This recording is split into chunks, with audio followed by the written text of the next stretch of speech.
Okay, we are hot. This is no rhyme, no reason. We're just doing it. Hang on just a second. All right. So, Brother Richard Gray, better known as Rick, welcome to my project. As Hang I'm on. glad to be here. All right, man. Cool. So, I'm just gonna answer really simple, basic questions. We just really freestyling this to an extent. Hang on just a second, and let me pop these questions. So, the one thing I do want to do is share the definition from my perspective of what a stakeholder is versus an investor. And then you can talk about your background. So a stakeholder is an individual or group that has an interest in any decision or activity of an organization. And an investor obviously is a person or organization that puts money into financial plans, property, and things of that nature with the expectation of achieving a profit.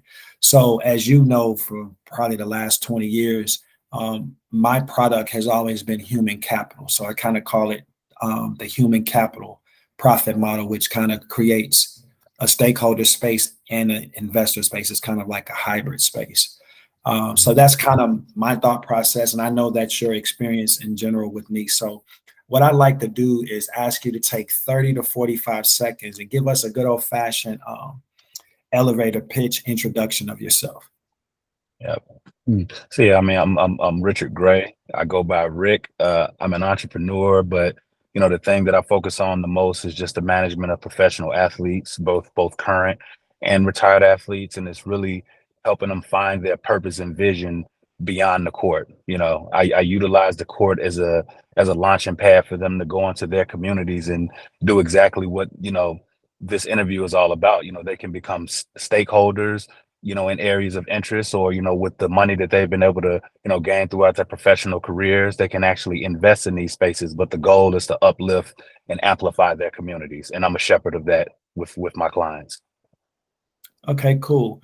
The gentleman is actually an NBA agent from 49th and Wabash, Chicago, Southside, young man, a kid, whatever the case may be, from DuSable. So want to just kind of throw that little caveat. So here's the very first question for you.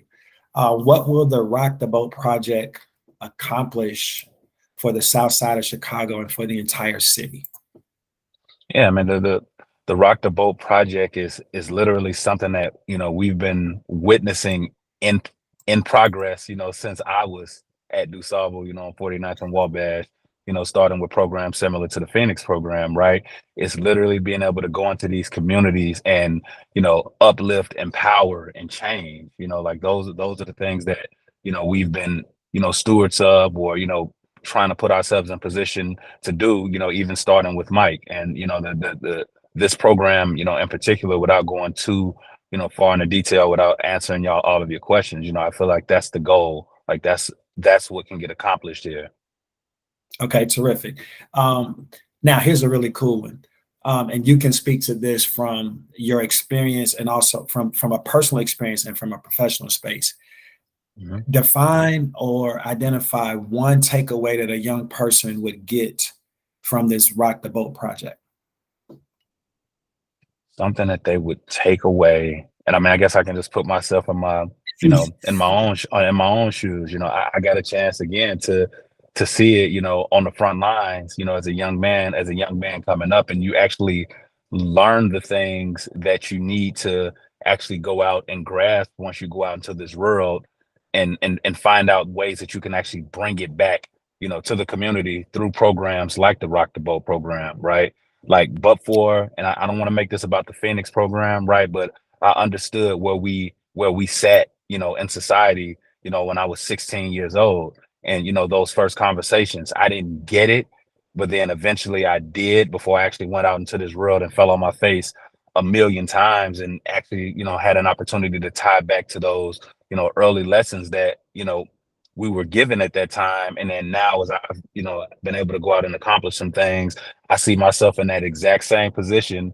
repeating these same things to, young men and young girls, that are, younger than me now. So it's almost like I'm the repeat and the next version of it. And it's just going to always continue to grow with the person that comes after me, and so on and so forth. Gotcha. And the cool part about it is you have a son that you can pass these things on to. So that's even, man, that's a beautiful aspect of it. And this is what Floyd and I always call this the human capital model, man, where we invest into young cats, we invest into our community kind of simultaneously at our sacrifices often, which you know about. So that is really what we call the human capital model. All right, so here is the last question. The university program is centered on leadership, this particular program I'm in. So knowing everything that you know about me, and this is really cool because this goes back to that first book that you recommended for me, The Blacks, I believe is what it was. And I read that book. All Blacks, yeah. Man, All Blacks, yeah. So, man, Yeah. that first chapter was really heavy, that whole championship cleaning the locker room thing. So sweep the sheds, baby. Yeah. It's crazy, man. So this program is centered on leadership. So knowing everything that you know about me, what advice would you give me as the lead partner in this project? And to continue on the philosophy that was always at your core, which is, you have to be able to be led to be able to be a leader, right? Like I consider myself as someone that had to pull themselves up, from the weeds in the industry that I'm in, because I had a hell of a support system growing up in the community with you, Floyd, my grandmother, God rest her soul, and, all of the other impactful men in my life. So I don't consider myself, someone that grew up just fatherless. Like I had those resources every single day. We didn't always want to listen to it, but it was there. But, just going into my profession, I was 30 years old when I got my first real opportunity, and it was, the oldest intern in the NBA. And I found myself, around younger guys who were afforded opportunities before me. And I could have, went in there with a chip on my shoulder and, not be willing to be led and, had this air about myself because I felt like somebody got something that I deserved. And what ended up happening was, I walked in there humble, willing to be led, willing to learn and just do it with grace every single day. And now these same people are my peers, right? But if I wasn't in a position where, I was willing to be led, then, I wouldn't have been able to be looked at them through their eyes as a leader. These same guys that helped lead me through the NBA during my first run, like these are the guys that reach out to me every day for information and guidance and feedback. And so, again, I still look up to you. I still, follow your vision. I mean, it's not a time you can't pick up the phone and, we not have 30 minutes to an hour and I walk away with something from that conversation. And so for you, as you go through this journey and this aspect of what you're doing, man, just continue to be willing to be led because we know, intuitively you're a leader, but the best leaders can always be led in different rooms that they go into. Absolutely, man. I really appreciate that. So we're going to close out. So I have a surprise for you. Actually, it's a two-part surprise. So the first thing that I want to do is, so Naughty by Nature, man, that's kind of, you mentioned the leadership space. So, man, we did this deal with Champions. So you can't really see it, but I'm going to put it here, but we're Champions by Nature. So we did this back when the Giants made their Super Bowl run. So I want to share that with you. That's who you are. And then I'm going to close out with this. I'm literally going to hang up on you because I know you're busy when I say this. I have 3 stakeholders in this project, you, Larry, and then Tito. And so what I did, man, was I said, what is one single word that would describe each of you guys? And so I'm going to share your word with you. Your word, determined.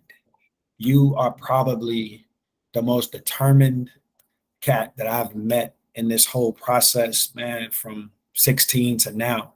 And it's interesting that you said your first opportunity at 30, man, but just your determination and your drive, man, it's like, wow. So I just wanted to share that with you. Like, and I know you didn't know that I was going to say that, but I wanted to share that with you. Here's a closing for us, man. Where we come from, you and I, we have dealt with part of this work in the community thing, man, is that we have to deal with losses. Like losses come with it and nobody tells you that. So it's kind of like it comes out. Yeah. So I want to share this with you. When you went and got your law degree and then became this NBA agent, it was like, man, that was really powerful coming from 50th and Indiana. And so, man, I waited until the last minute to apply for this program. And bro, we literally finished the program last Monday. And so this is part of the closing of the program, man. So I want to tell you, like, you personally have been an encouragement and an inspiration for me, because I didn't want to go into this program. I waited till 3 o'clock on the last day to submit, bro. Like I literally, I remember you just, told me. You told me. Yeah. yeah. So coming from a lost environment to where we are today, man, I just want to personally say thank you, because that determination and watching you kind of go through what you went through and knowing where we come from and what we've all been through. This has been probably the most powerful life journey I've had, besides meeting you guys coming from Kansas City, and to see you now living in Kansas City full circle is just like crazy to me.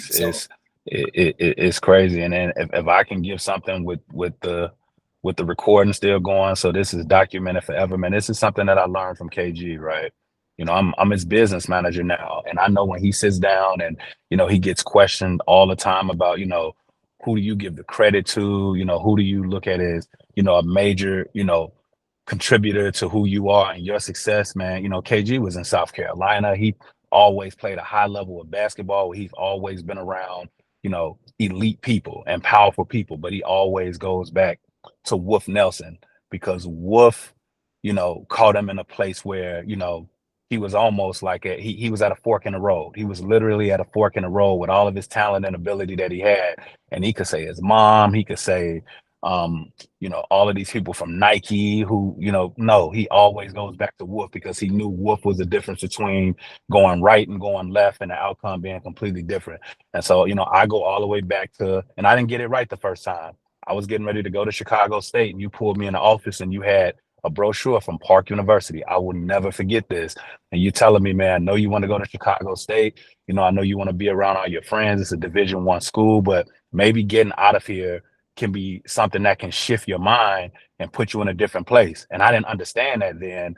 And then full circle, after transferring from 2 schools, I end up going to Park University, where literally every aspect of my life changed, from meeting my wife to actually seeing the world in a different place. You know, like you can't believe you're something if you're not around it and you don't see it. And so Park pulled me out of my environment, and it inspired me to even think about life in the way that I think about it, which ultimately opened up the doors, you know, to me being where I sit currently. And I'm telling you, that doesn't happen but for you, you know, and I just want you to know that. And, you know, I need to make sure that you remember that. And I want this to be recorded, because, you know, people go off and blow up and they forget and they never, like that's something that I will always say. And, you know, that's the reality of it. And I love you, dude.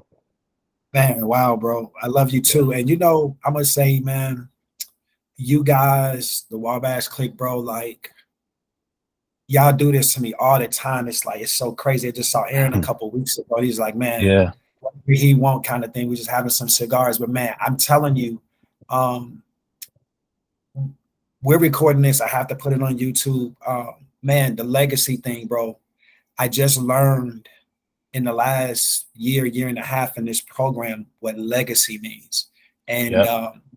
that was a piece that we didn't necessarily say verbally at that time, because where we come from, that just wasn't the word, you know? So Yep. that's been transition. So that the most powerful impact of this program has been the language, Yep. and the language of business and the language of leadership, man. So I really appreciate you sharing that, because that's the thing that I've had to grow and to learn to be comfortable with, man. So I really appreciate you, brother. I love you. And we Yep. went over our time, but we got to go. But I love you, man. I'll talk to you and Yep. see you in a couple of weeks, okay? Yes, sir. Later. All right, later.